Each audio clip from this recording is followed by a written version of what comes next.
Aleluia, glória a Jesus. Nós vamos então dar continuidade ao nosso estudo sobre escatologia. Hoje o tema é Batalha do Armagedon. Nós já estamos chegando no final, hein, gente? Já estamos no capítulo 19, vamos terminar hoje no iniciozinho do capítulo 20. E na semana que vem já vamos falar sobre o milênio, né? O reino milenar de Cristo. E nós já estamos chegando ao finalzinho. Espero que todos tenham aproveitado. E de qualquer maneira, os vídeos estão lá no YouTube para vocês assistirem quantas vezes quiserem, né? Batalha do Armagedon é o nosso tema de hoje. Nós já vamos começar de uma vez, porque o tempo sempre é curto, né? Então nós já vamos começar com Apocalipse capítulo 16, versículo 12. O que eu vou falar aqui para vocês, gente, é exatamente a cronologia, o que vai, assim, um depois do outro que vai acontecer nessa batalha do Armagedon. E a primeira coisa que vai acontecer para essa batalha do Armagedon é o que está aí em Apocalipse 16, versículo 12. O rio Eufrates seca. Nós vamos ver que o rio Eufrates é como uma estrada para o Armagedon, é como um caminho que vai levar os soldados para o Armagedon, amém? Então diz assim, Apocalipse capítulo 16, versículo 12: E o sexto anjo derramou a sua taça sobre o grande rio Eufrates, e a sua água secou-se para que se preparasse o caminho dos reis do Oriente. Eu não sei se vocês se recordam, mas quando nós estudamos sobre as 7 taças, nós lemos esse versículo, explicamos esse versículo quando nós lemos sobre as 7 taças, e hoje nós vamos usá-lo novamente para falar sobre a seca do rio Eufrates, né? Reis do Oriente, gente, são nações do leste, né? Eu daqui a pouquinho vou colocar, não é agora, um mapa para mostrar a vocês como é o rio Eufrates, né? E por que ele vai ser seco? Porque o rio Eufrates, nós vamos ver daqui a pouquinho, é uma fronteira tremenda entre as nações do oeste e as nações do leste. Então, se o rio Eufrates não se secasse, né? Seria muito difícil os soldados, né, os exércitos que vêm do leste, das nações do leste, ultrapassarem para sitiarem, invadirem Jerusalém. Nós vamos ver isso daqui a pouquinho, ok? Muitas pessoas perguntam da onde vêm tantos soldados, da onde virá tantos soldados? Porque Apocalipse capítulo 9, versículo 16, nos diz... chega a falar de 200 milhões de soldados, Apocalipse capítulo 9, versículo, eu não pedi a Sofia para colocar, eu mesmo leio, e o número dos exércitos dos cavaleiros era de 200 milhões e eu vi o número deles. Então, a Bíblia chega a falar de 200 milhões de soldados que virão do leste, né? Agora, aí muitos se perguntam, de onde vem essa quantidade enorme, 200 milhões de soldados, né? Muito provavelmente, gente, é isso que a maioria dos teólogos fala, muito provavelmente esses 200 milhões de soldados virá de nações do leste como China, Irã, Rússia, né? E até algumas nações islâmicas que são inimigos de Israel verdadeiramente. Se juntarão e virão essa quantidade toda de soldados das nações do leste que atravessarão o rio Eufrates, que estará seco, né? E vão invadir dessa maneira Israel. Eu vou ler aqui para vocês o comentário do Dr. David Barnhouse, que é um teólogo e era médico também, e ele escreveu no seu livro Revelation, na página 301, aliás, eu coloquei isso aí no material de vocês também, né? E ele disse assim, dessa maneira, sobre o rio Eufrates: desde os tempos imemoriais, ou seja, tempos que não pode estar na memória porque é muito antigo, né? Desde os tempos imemoriais, o Eufrates, com seus afluentes, tem sido uma fronteira formidável entre os povos do leste e do oeste. Olha só, correndo por uma distância de 3.000 quilômetros, tem pouquíssimos trechos em que é raso. Ele varia de 500 metros de largura e chega até 2.000 metros de largura. A profundidade média varia de 17 a 21 metros, mas há muitos trechos em que é ainda mais profundo. Ele foi a fronteira do domínio de Salomão e é citado repetidamente como o limite nordeste das terras prometidas de Israel. A história se refere a ele como o grande impedimento para os movimentos militares. E ele tem sido uma linha de separação entre os povos que vivem no leste e aqueles que vivem no oeste. Revelation, o nome do livro, página 301. Sofia, coloca para mim o mapa. Só para que vocês tenham ideia do que é o Rio Eufrates em azul. Vocês estão percebendo? O Rio Eufrates em azul. Essa letra I aqui que vocês estão vendo é Irã, tá? É a primeira nação ali ao leste, é o Irã. E assim vai caminhando, vem as outras nações ao leste. Isso em azul aqui, gente, está escrito Eufrates River. Isso em azul é o Rio Eufrates. Então ele faz uma barreira formidável entre as nações do leste e as nações do oeste. Para que as nações que venham do leste possam invadir Israel, que está aqui, ó. Israel, esse negocinho pequititinho aqui assim, vem até aqui embaixo, tá? Para que essas nações possam invadir Israel, o rio Eufrates vai secar. É o que nós vimos em Apocalipse 16, versículo 12. Ele vai secar e as nações que vêm do leste vão entrar quase que no começo do rio e vão caminhando nele até ali mais ou menos a direção norte de Israel, vão passar pela Síria, vão passar pelo Líbano e entrar no norte de Israel, que logo ali no norte de Israel é o Vale do Megido ou Armagedon, ok? Tem uma outra imagem, passa a outra imagem, Sofia, só para que eles estejam mais perto. Isso, né?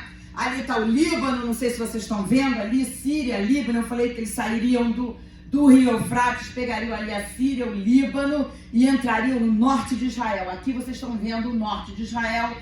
Aqui é o Megido. Megido é uma montanha, gente, é um monte do Megido. E o vale que fica ao redor do Monte Megido é o Vale de Megido ou o Armagedon, ok? Então ali onde está escrito ali Megido é esse monte e em volta dele é o vale. Ok? Jerusalém está cá embaixo. Vocês estão acompanhando? Ok? Então volta lá do mapa do Eufrates, Sofia. Ok? Então vocês estão vendo a distância, o tamanho do rio Eufrates. Esse rio vai secar. Ok? Segundo a palavra em Apocalipse 16, 12, ele vai secar e ele vai servir de caminho, de estrada, que leva os soldados que vão entrar pela Síria, descer pelo Líbano e chegar no norte de Israel. Ok até aí, gente? Amém? Bom, nós, segundo aquilo que nós lemos aqui do Dr. David Barnhouse, fica bem claro que o rio Eufrates cheio é um impedimento grande para que os exércitos inimigos invadam Israel. Nós lemos aqui no comentário desse teólogo David Barnhouse, que o rio Eufrates ele sempre foi impedimento para os movimentos militares, né? Então, com ele cheio é muito difícil, mas com ele seco, ele serve de estrada, de caminho para levar os exércitos inimigos até Israel, ok? E tem uma coisa que eu acho muito importante, uma informação muito importante para falar para vocês. Vocês estão vendo Turquia lá? Turquia. Pois é. O rio Eufrates, na região da Turquia, tem uma barragem. Então, existe uma barragem no rio Eufrates, na região da Turquia, né? E se essa barragem for fechada completamente, né, e logicamente as condições climáticas ajudarem, ou seja, não chover, não der uma tromba d'água, nada desse tipo, o rio vai secar. Então, se lá na Turquia eles fecharem a barragem que tem no rio Eufrates e as condições climáticas ajudarem, o rio vai secar. Logicamente, gente, que Deus é soberano. É Deus que vai ajuntar essas nações contra Israel.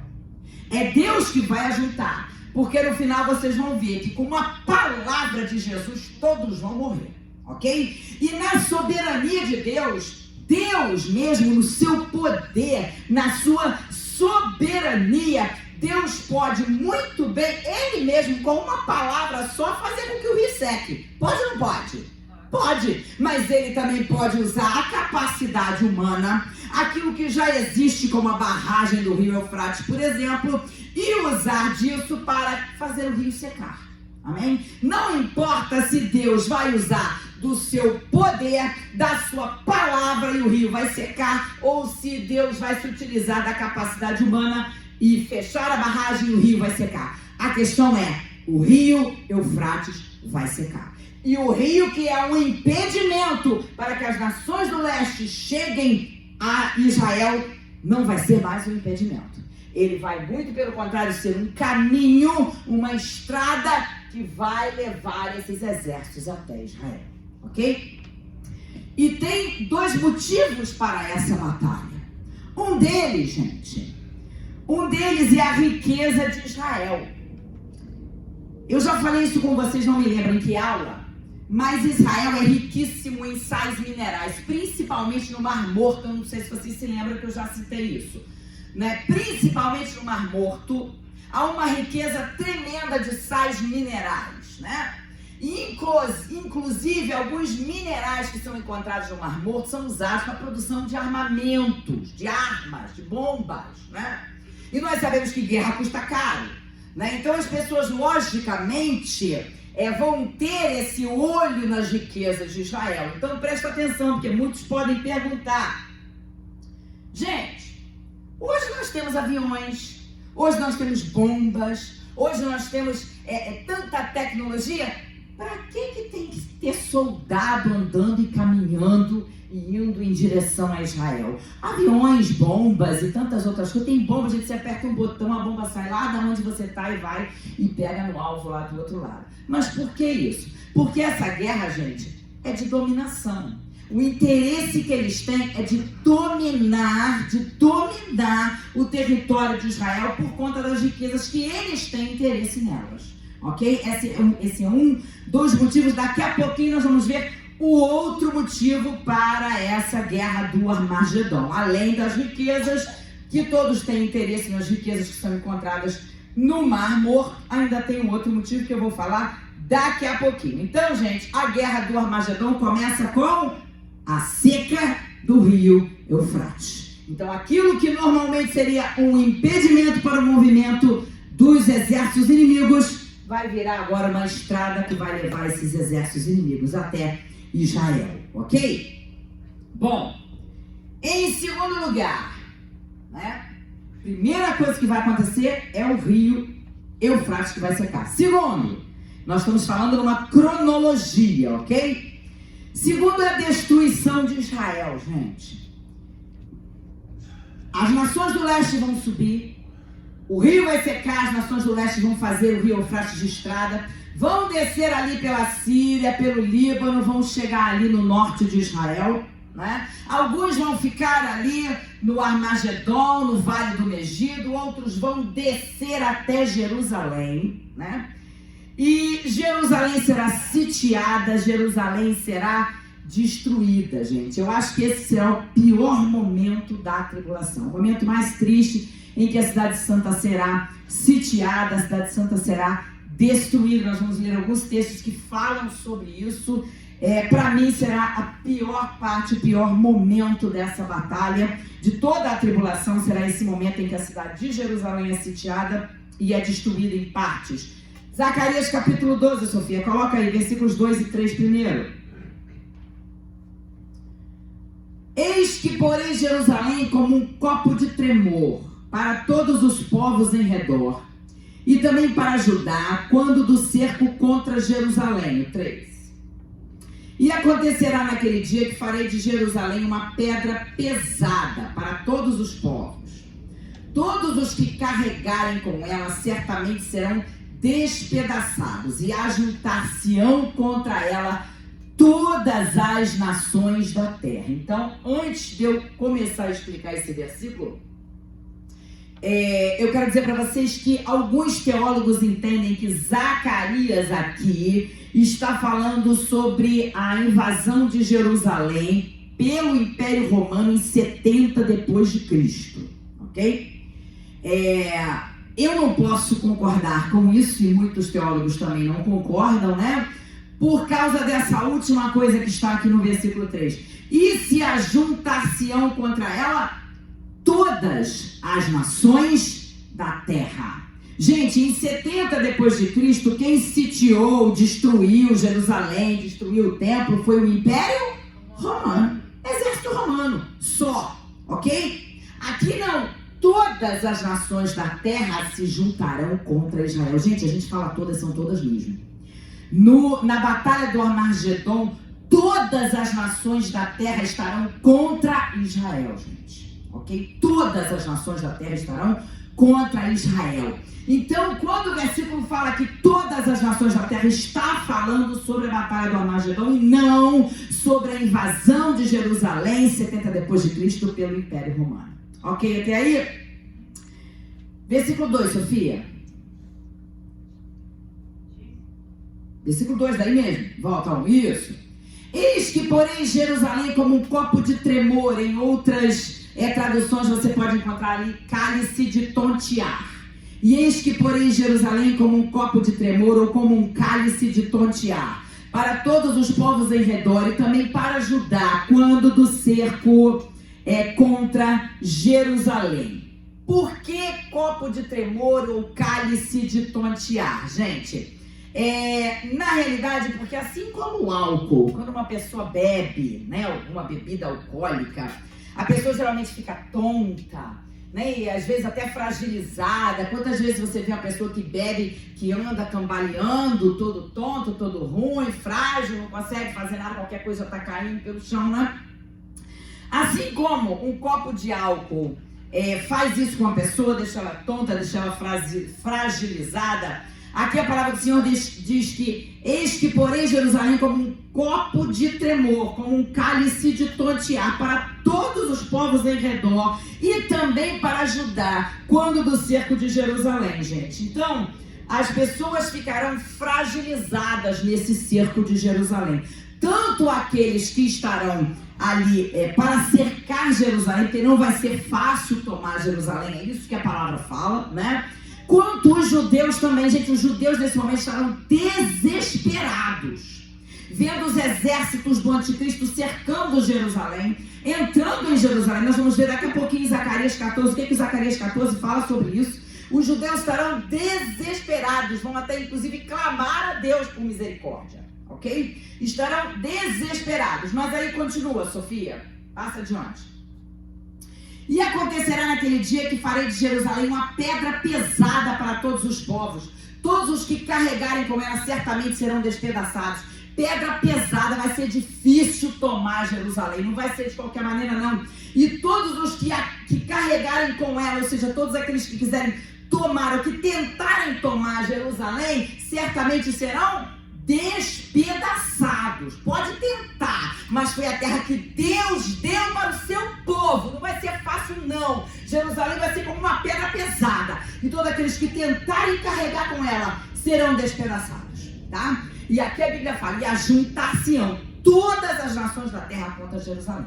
Mas não vai ser fácil não, amém? Porque, gente, Israel vai estar sozinho, não vai ter ninguém com ele, mas o Senhor virá para pelejar por Israel aqui naquele momento mais difícil. Será que você pode dar um glória a Deus, um aleluia? Glória a Jesus. Zacarias capítulo 14, Sofia. Versículo 2. Porque eu ajuntarei todas as nações para a peleja contra Jerusalém. O que Deus falou aqui?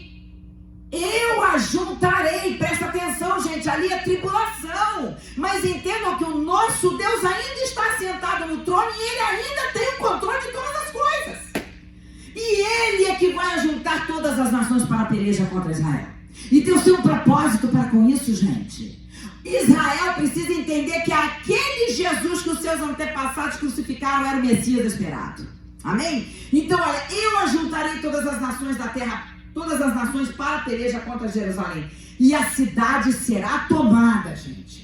E as casas serão saqueadas. E as mulheres forçadas, as mulheres violentadas. E a metade da cidade sairá para o cativeiro, mas o resto do povo não será expulso da cidade. Isso é o que Zacarias está falando que vai acontecer no momento dessa batalha do Armagedon. Em primeiro lugar, o rio Eufrates será seco, virão as nações do leste, caminharão, descerão pela Síria, pelo Líbano, entrarão no norte de Israel. Alguns ficarão acampados ali no vale do Megido, que é o Armagedon. Outros descerão para o sul, porque Jerusalém fica no sul, e vão sitiar, vão tomar Jerusalém. E olha só, as casas serão saqueadas, as mulheres serão forçadas, muitos serão levados para o cativeiro. O povo de Israel estará desesperado naquele momento.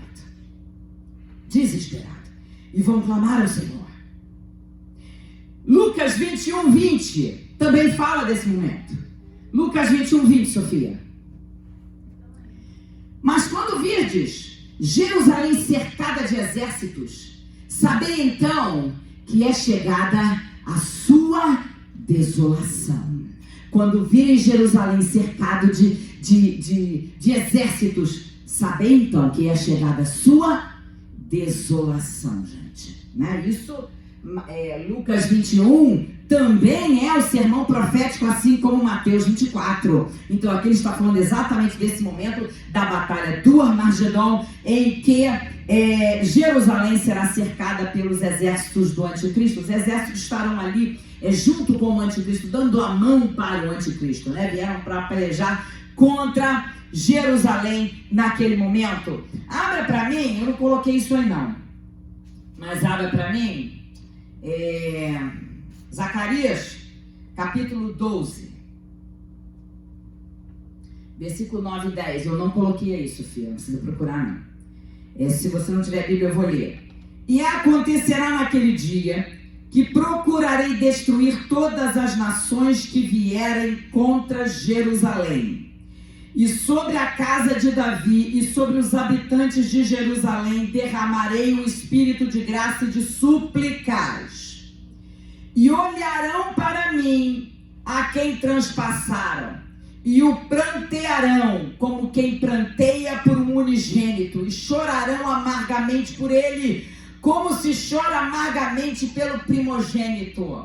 Eu falei com vocês que nesse momento, né, Israel estará desesperado, os judeus estarão desesperados, gente. E começarão a suplicar. Aqui Jesus fala aqui, ó. E sobre a casa de Davi e sobre os habitantes de Jerusalém derramarei o espírito de graça e de súplica.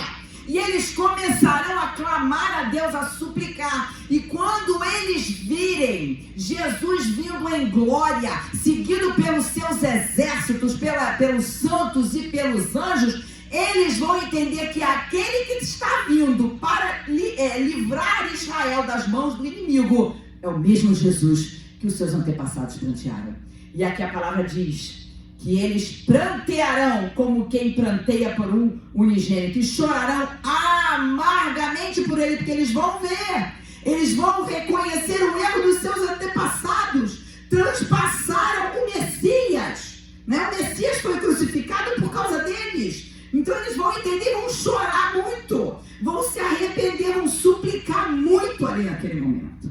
Amém? Será que você pode louvar o Senhor por isso? Glória a Jesus. Em terceiro lugar, gente. Em terceiro lugar. Primeiro, o rio Eufrates vai secar. Nem isso que nós vimos? Primeiro, o rio Eufrates vai secar. As nações que vêm do leste vão vir. Né? A Bíblia fala em 200 milhões de soldados no exército. Né? Vem pelo rio Eufrates como se ele fosse uma estrada, vão descer ele pela Síria, pelo Líbano, invadir Israel. Alguns ficam ali no Vale do Megido, outros descem para Israel, descem para Jerusalém, vão tomar Jerusalém. O povo de Jerusalém desesperado, clamando ao Senhor. E em terceiro lugar, o fracasso definitivo de Satanás e suas forças. É o que nós vamos ver. Salmo 2. Versículos 1 a 3. Aí nós vamos entender qual é o outro motivo dessa guerra, além além do motivo financeiro mesmo, as riquezas que há em Israel, no Mar Morto, enfim, nós vamos ver qual é o outro motivo. Por que se amotinam as nações e os povos imaginam coisas vãs? Os reis da terra se levantam e os príncipes juntos se mancomunam contra o Senhor e contra o seu ungido, dizendo: rompamos as suas ataduras e sacudamos de nós as suas cordas. Primeiro aí, depois a gente passa o outro, Sofia. Bom, primeira coisa que eu quero dizer é que o Salmo 2 é um salmo messiânico, ok? Ele fala muito sobre Jesus, mas muitos não conseguem entender que esse Salmo 2, ele fala também exatamente desse momento na batalha do Armagedon. Qual é a primeira coisa que nós vemos aí nesses versículos de 1 a 3? Por que se amotinam os gentios, na minha versão? E os povos imaginam coisa vã? Olha só, por que se ajuntam essas nações gentias? Por que todas essas nações estão se ajuntando para pelejar ao lado do anticristo? Por quê? Né? Os reis da terra se levantam e os governos consultam juntamente contra o Senhor, ou seja, essas nações, esses governos juntamente estão contra o Senhor e contra o seu ungido. Todos os governantes se uniram ali e começaram a falar contra Deus e contra o seu ungido, que é quem? Jesus Cristo. E aí eles começaram a dizer o quê? Rompamos as suas ataduras e sacudamos de nós as suas cordas. Ou vamos nos libertar das suas algemas. Presta atenção, gente, que isso aqui é um discurso ideológico. É como se eles estivessem dizendo assim: vamos acabar com essa visão judaico-cristã. Vamos acabar com isso que nos acorrenta. Vamos acabar com esse pensamento que nos tira a nossa liberdade. Vocês estão entendendo aqui? É um discurso ideológico, né? Estão indo contra Deus, estão indo contra Jesus, estão indo contra os princípios bíblicos, porque eles entendem que são esses princípios bíblicos que os estão acorrentando, são esses princípios bíblicos que os impedem de viver a liberdade que eles querem viver. Então olha que coisa terrível. Querem acabar com a visão judaico-cristã. Gente, se vocês forem pensar, não é isso que já está começando a acontecer, né? As pessoas começam a olhar para nós que somos cristãos, para os judeus, nos chamam de conservadores, nos chamam de retrógrados, né? Se irritam quando nós pregamos a verdade da palavra de Deus, que vai contra aquilo que eles querem viver, contra a maneira que eles querem viver. E nós precisamos pregar a verdade da palavra de Deus, porque é esta palavra que liberta o pecador do pecado. É esta palavra que é pregada, e se a pessoa crê nesta palavra, ela aceita Jesus como seu Salvador. E essa palavra nos mostra que muitas das coisas que estão sendo feitas aí neste mundo são contra a palavra do Senhor, são contra os princípios bíblicos. Nós vemos aí pastores hoje sendo processados porque estão falando a verdade da palavra de Deus, e o mundo se sente perseguido pela verdade da palavra de Deus. Presta atenção, nós estamos vendo aí o começo desse pensamento. Vocês estão entendendo o que eu estou falando? Amém? Nós estamos vendo acontecendo hoje nos nossos dias, né? As pessoas indo contra aquilo que nós pregamos, a verdade da palavra do Senhor. Amém? Por quê? Porque vai de encontro àquilo que eles estão praticando. E na realidade, a palavra de Deus, quando você prega a palavra do Senhor, ela realmente vai de encontro ao pecado que a pessoa está praticando. E isso vai incomodar. Está incomodando hoje. E isso vai crescer mais ainda naquela época, vai incomodar muito mais. Então, logicamente que eles vão invadir Israel por causa das riquezas de Israel, por causa dos sais minerais, do minério que está lá no Mar Morto, mas também, gente, para acabar com essa visão judaico-cristã, com essa visão conservadora, com os princípios da palavra de Deus, que para o mundo é o que os está acorrentando, é o que está impedindo que eles vivam da maneira que eles querem viver.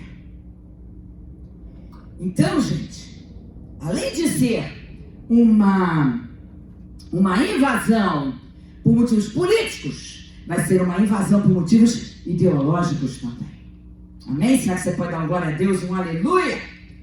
Mas, os outros versículos, Sofia? São os últimos 3, esse aí? 10 a 12. Agora, pois, ó reis, olha só. Na realidade, Deus, apesar de profetizar, de estar tudo profetizado na palavra do Senhor, sobre tudo que vai acontecer, até o juízo das nações que se levantarem contra Deus e contra Israel, está profetizado na palavra, mas o Senhor ainda dá oportunidade para aqueles que quiserem verdadeiramente aceitar o Senhor como Senhor e Salvador das suas vidas. Olha, agora, pois, ó reis, sede prudentes, deixai-vos instruir, juízes da terra, servi ao Senhor com temor e alegrai-vos com tremor. Beijai o filho para que se não ire e pereçais no caminho, quando em breve se inflamar a sua ira. Bem-aventurados todos aqueles que nele confiam. Então, apesar de tudo isso estar profetizado na palavra, Deus ainda está orientando as pessoas. Ainda há tempo. Né? Você que é líder de uma nação, aceite o Senhor como seu Salvador, deixa que Jesus seja, né, o líder ali da sua nação, para que você não tenha que enfrentar, para que você não tenha que passar pelo juízo que Deus vai mandar nessa terra sobre aqueles que pelejam contra Deus, contra o seu ungido e contra a nação de Israel. Amém? Vamos passar adiante então. Glória a Jesus. Apocalipse capítulo 11, Apocalipse capítulo 19, versículos 11 a 16. Nós estamos falando aqui, a terceira coisa que vai acontecer na batalha do Armagedon, o fracasso definitivo de Satanás e suas forças, né?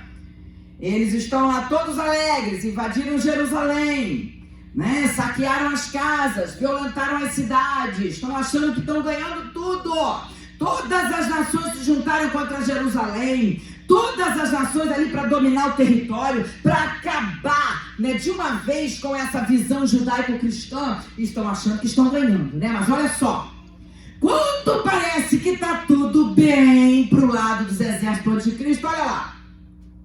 E viu o céu aberto, e eis um cavalo branco. O que estava sentado sobre ele chama-se Fiel e Verdadeiro, e julga e peleja com justiça.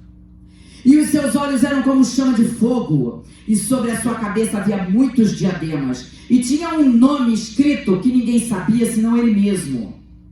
E estava vestido de uma veste salpicada de sangue, e o nome pelo qual se chama é a Palavra de Deus. E seguiam os exércitos que há no céu, em cavalos brancos e vestido de linho fino, branco e puro.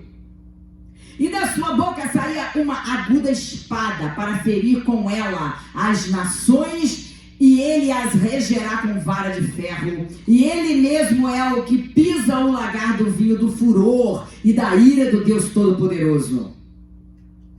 E na veste e na sua coxa tem escrito este nome: Rei dos Reis e Senhor dos Senhores. Então o que João olhou e viu? Aí no capítulo 19, versículo 11. Jesus vindo em glória para salvar Israel, que estava ali sendo massacrado pelos exércitos do anticristo. E como é que a gente sabe que é Jesus? Se nós estamos vendo um cavaleiro num cavalo branco. Por quê? Porque esse cavaleiro no cavalo branco tinha olhos como chama de fogo, e sobre sua cabeça havia muitos diademas, e tinha um nome escrito que ninguém sabia senão ele mesmo. E estava vestido de veste salpicada de sangue. Presta atenção, gente, que não teve batalha ainda não. Que sangue é esse? Que estava salpicado de sangue as vestes daquele cavaleiro. O sangue derramado por Jesus na cruz do Calvário. Sabe por que Jesus aparece aqui, gente, com a veste salpicada de sangue? Ele ali é Rei dos Reis e Senhor dos Senhores. É o leão da tribo de Judá. Cordeiro de Deus que morreu naquela cruz para o perdão dos nossos pecados. Aleluia. Então aquele veste salpicada de sangue, aleluia, veste salpicada de sangue mostra Jesus ali como o Cordeiro de Deus, amém? Que entregou a sua vida. Presta atenção que ninguém tirou a vida de Jesus, não. Ele a deu, ele entregou a sua vida, morreu naquela cruz, derramou o seu sangue para que todo aquele que nele crê não pereça, mas tenha a vida eterna. Louvado seja o nome do Senhor. E seguiam-no os exércitos do céu. Que exército é esse que vai seguir Jesus quando ele vier em glória no final da tribulação, ali naquela batalha do Armagedon, onde os judeus estarão sendo massacrados? Que exército é esse? Continua a leitura que você vai ver. Aleluia. E seguiam-no os exércitos do céu em cavalos brancos, vestidos de linho fino, branco e puro. Quem é que vai estar vestido de linho fino, branco e puro, gente? A igreja do Senhor, os exércitos que vão seguir Jesus, que virão com Jesus quando ele vier no final da batalha do Armagedon ali para salvar o povo de Israel. É a igreja do Senhor, louvado seja o nome do Senhor. E aí o versículo 16 diz assim, ó, aleluia. Onde é que está isso aqui? E da sua boca saiu uma aguda espada, para ferir com ela as nações. E ele as regerá com vara de ferro, e ele mesmo é o que pisa o lagar do vinho do furor da ira do Todo-Poderoso. E no manto e na sua coxa tem escrito este nome: Rei dos Reis e Senhor dos Senhores. Amém? É Jesus que virá em glória no fim da grande tribulação para salvar os judeus que estarão sendo massacrados. Nenhuma nação da terra vai ajudar Israel naquele momento, mas o próprio Senhor virá em glória, seguido dos seus santos e anjos, e pelejará por Israel. Nós vamos ver aqui, gente, que não vai haver bomba lançada, não vai haver tiro lançado, nada. Jesus, com uma palavra, vai acabar com tudo. Nós vamos ver agora. Amém? Louvado seja o nome do Senhor. Apocalipse 19, versículo 17 a 21. Nós já, daqui a pouco estamos terminando. Apocalipse 19, versículos 17 a 21. E viu um anjo, preste atenção. E viu um anjo que estava no sol, e clamou com grande voz, dizendo a todas as aves que voavam pelo meio do céu: vinde e ajuntai-vos à ceia do grande Deus. Sofia? Garrou? Para que comais a carne dos reis, a carne dos tribunos, e a carne dos fortes, e a carne dos cavalos, e dos que sobre eles se assentam, e a carne de todos os homens, livres e servos, pequenos e grandes.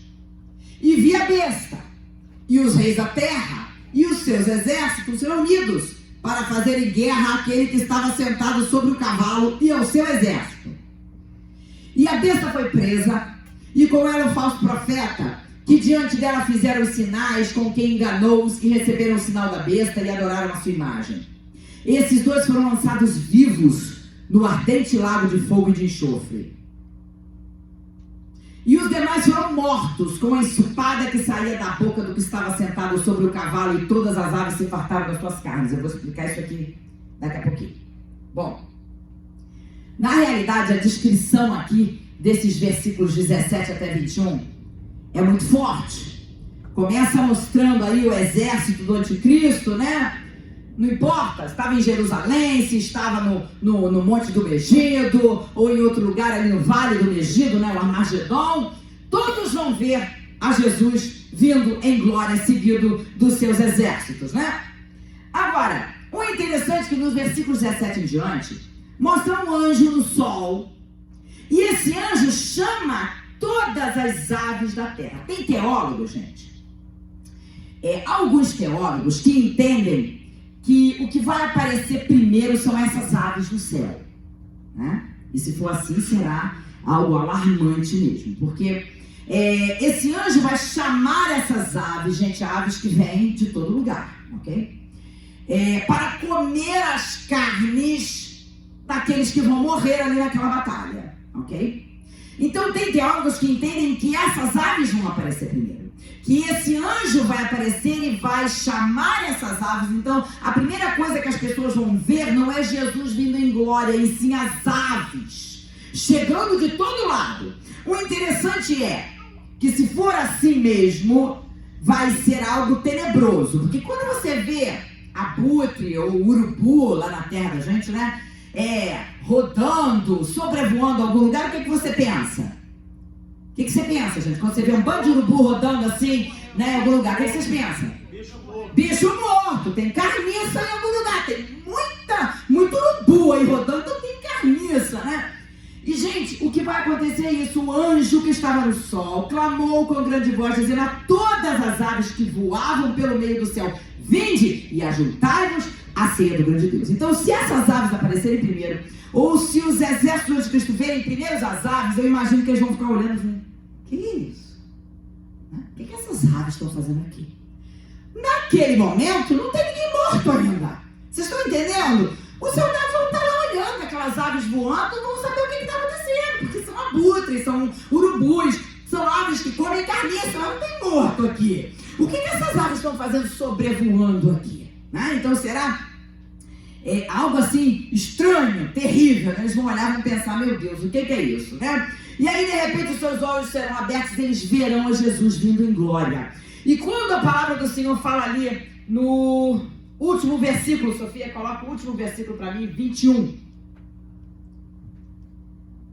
E os demais foram mortos com a espada que saía da boca do que estava sentado sobre o cavalo, e todas as aves se fartaram das suas carnes. Bom, eu disse a vocês que não haverá um tiro, não haverá uma bomba lançada, nenhuma arma assim de última geração vai ser usada.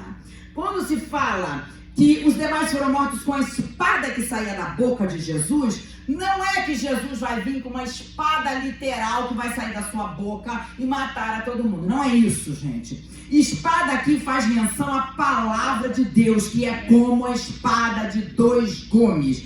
Então, uma palavra só de Jesus vai fazer com que todos morram. Uma só palavra, como se Jesus viesse, olhasse para aquele exército e dissesse: morram! E morriam todo mundo. Vão morrer todo mundo, melhor dizendo. A gente fala morria porque João fala no passado, porque ele estava vendo, né, a profecia e estava contando. Zacarias 14, você também não tem isso aí, Sofia? Zacarias 14, 12, gente, anota, porque eu não coloquei esse versículo aí no material de vocês. Zacarias 14, 12, se vocês têm aí a palavra, abra, porque isso é importantíssimo. Vocês vão ver aqui o que vai acontecer com aqueles soldados quando Jesus vier. Com uma palavra só, morre todo mundo de uma vez. Olha só, Zacarias 14, 12 diz assim, ó. Quem achou aí, diga um amém. Zacarias 14, 12. E esta será a praga com que o Senhor ferirá todos os povos que guerrearam contra Jerusalém. A sua carne será consumida, estando eles de pé, e lhes apodrecerão os olhos nas suas órbitas, e lhes apodrecerá a língua na sua boca. O soldado está em pé, de repente ele é incinerado, né? O olho vai apodrecer lá dentro da órbita do olho, a língua vai apodrecer dentro da boca. As pessoas olham e falam: meu Deus, parece que uma bomba atômica vai atingir esses soldados ali enfileirados, e do jeito que eles estiverem, eles vão morrer em pé, incineram o corpo deles logo de uma vez. Gente, eu vou dizer uma coisa para vocês. O homem pode ter inventado ali a bomba atômica, né? Mas Deus pode fazer com que essa palavra que sai da boca de Jesus haja como uma bomba atômica. Será o mesmo efeito que tem uma bomba atômica, será a palavra de Jesus naquele final da batalha do Armagedon lá. Morram! E já se incinera todo mundo, apodrece a língua dentro da boca, o olho apodrece dentro da órbita do olho, é assim que vai ser. Presta atenção, nenhuma arma será lançada, nenhuma bomba, nenhum tiro, nenhuma arma de última geração, não vai haver reação, porque Jesus vem em glória e já diga a palavra e acaba com tudo. É assim que vai ser, é isso que nos diz aqui a palavra do Senhor. Sabe por quê? Israel vai estar lá morrendo, perecendo nas mãos do inimigo. Israel vai clamar, um espírito de súplica será derramado sobre os judeus, eles vão clamar. E eles, quando verem Jesus vindo em glória, eles vão olhar e vão ver: ah, meu Deus, esse é o mesmo Jesus que os meus antepassados transpassaram, mataram, crucificaram, e vão se arrepender e vão chorar amargamente, gente. E Jesus está vindo para salvar Israel daquele trágico fim ali nas mãos do anticristo e dos seus exércitos, ok? Vamos continuar só para a gente terminar. Bom, e daí? Na cronologia bíblica acontece o que agora? Agora tu terminando. Na cronologia bíblica acontece o que? Apocalipse 19, 20. Coloca aí, Sofia. 20, volta um. Só volta um. Isso. Cronologia bíblica, o que é que vai acontecer depois disso? Né? O anticristo e o falso profeta serão lançados vivos no lago de fogo e enxofre. E a besta foi presa, e como era o falso profeta que diante dela fizeram os sinais que enganou os que receberam o sinal da besta e adoraram a sua imagem. Estes dois foram lançados vivos no ardente lago de fogo e enxofre. Presta atenção que anticristo e falso profeta não vão passar pela morte, não. Vão ser lançados vivo no lago de fogo e enxofre. Olha só. Tem 3 palavras que na Bíblia são traduzidas por inferno. Hades, que é o lugar dos mortos, aqueles que morrem sem Jesus, vão para o Hades, ficam aguardando ali no Hades, já em tormento, até o juízo final, onde eles vão ressuscitar para ouvir de Jesus: aparta-te de mim, vós, né? Enfim, que não tem relacionamento com Cristo, vai embora para o lago de fogo e enxofre. O Gena, que é esse lago de fogo e enxofre, Gena é o lago de fogo e enxofre, é a total separação de Deus, é a morte eterna, é o Gena, G-E-E-N-A. E, gente, eu não sei se vocês já ouviram alguém dizer que o inferno ainda não foi inaugurado. Quem já ouviu alguma coisa desse tipo? Esse inferno que eles dizem que ainda não foi inaugurado é o Gena.